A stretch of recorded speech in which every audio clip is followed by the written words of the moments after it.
Há muitas vozes ecoando dentro de nós todos os dias. Algumas chegam como pensamentos aparentemente inocentes. Outras se escondem em preocupações constantes, desejos desordenados, medos silenciosos e acusações que desgastam a alma lentamente. O apóstolo Paulo escreveu que há muitas espécies de vozes no mundo, 1 Coríntios capítulo 14, versículo 10. E isso revela uma realidade profunda. Nem toda voz que fala em nossa mente produz vida. Vivemos em uma geração cercada por ruídos, vozes que dizem que nunca seremos suficientes, vozes que alimentam ansiedade, orgulho, vícios, comparação e vazio.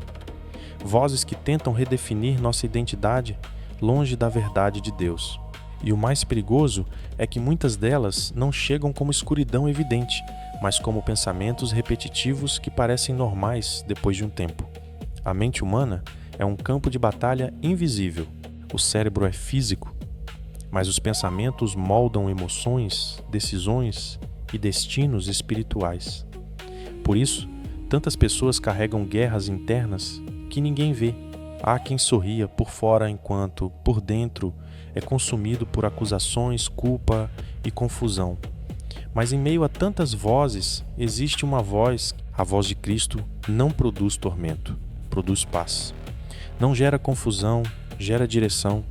Não acusa continuamente, oferece arrependimento, restauração e nova vida.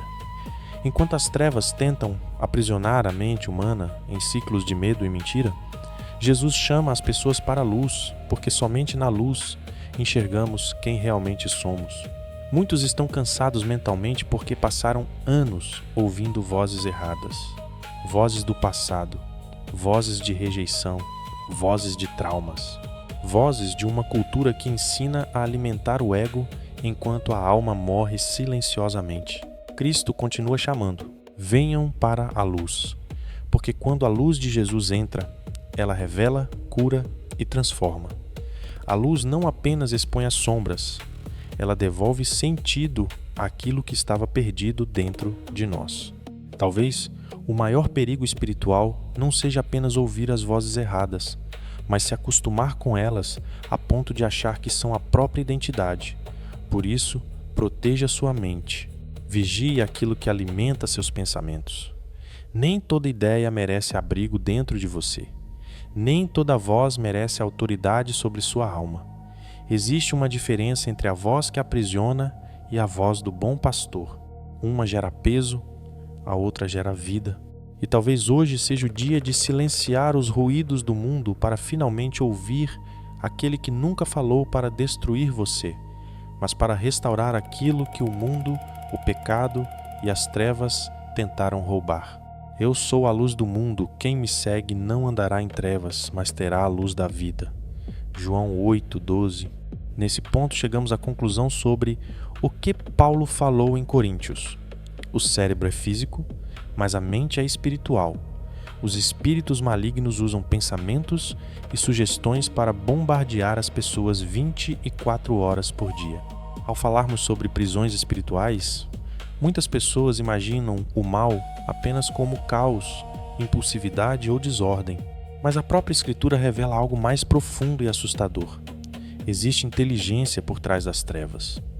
O apóstolo Paulo não descreve o mal como algo desorganizado, caótico ou impulsivo. Em Epístola aos Efésios, ele revela uma hierarquia espiritual que opera com influência, manipulação e ocupação silenciosa da mente humana. Principados moldam culturas. Potestades influenciam sistemas. Dominadores atuam sobre atmosferas emocionais e espirituais. Forças espirituais do mal trabalham nas sombras, alimentando medo, vícios, orgulho, divisão e cegueira interior. Por isso, muitas batalhas da vida não começam no visível, começam no invisível. Antes de uma queda existir externamente, ela quase sempre foi cultivada internamente. A estratégia das trevas raramente é destruição imediata. Normalmente é distração lenta, sedução silenciosa e enfraquecimento gradual da consciência. A serpente no Éden não apareceu com violência, mas com distorção. Ela não removeu Deus da mente de Eva, apenas alterou sua percepção da verdade. A grande guerra espiritual dos nossos dias talvez não seja apenas contra demônios visíveis, mas contra pensamentos normalizados que afastam o homem da presença de Deus sem que ele perceba. Por isso, Paulo termina o ensino com um chamado à vigilância, não apenas resistir, mas revestir-se, porque quem não fortalece o espírito inevitavelmente será moldado pela atmosfera ao redor. Existe uma guerra invisível acontecendo acima do barulho das cidades, acima das distrações da rotina e acima daquilo que os olhos conseguem alcançar. A Bíblia revela, em passagens como a de Daniel, que existem confrontos espirituais acontecendo em regiões celestiais, onde principados tentam atrasar respostas, confundir mentes e enfraquecer destinos. O chamado segundo céu representa justamente esse campo de batalha invisível, onde influências espirituais disputam atenção, pensamentos e direções humanas. Mas há algo poderoso nisso. Mesmo quando Daniel não via nada acontecendo, Deus já havia enviado a resposta desde o primeiro dia da oração. Isso revela um princípio profundo. O silêncio não significa a ausência de Deus. Muitas vezes, enquanto a alma pensa que foi esquecida, existe uma movimentação invisível acontecendo além da percepção humana. O terceiro céu, onde está o trono de Deus, continua acima de toda resistência, principado e oposição. Isso nos lembra que nenhuma força espiritual é soberana. O reino de Deus permanece no controle. Por isso, discernimento, oração e vigilância espiritual não são práticas religiosas vazias. São formas de permanecer alinhado à verdade em meio às batalhas invisíveis da vida. Porque a nossa luta não é contra carne e sangue, mas contra principados e potestades. Efésios 6. Se você gostou desse conteúdo, visite o meu website, velrasgado.com.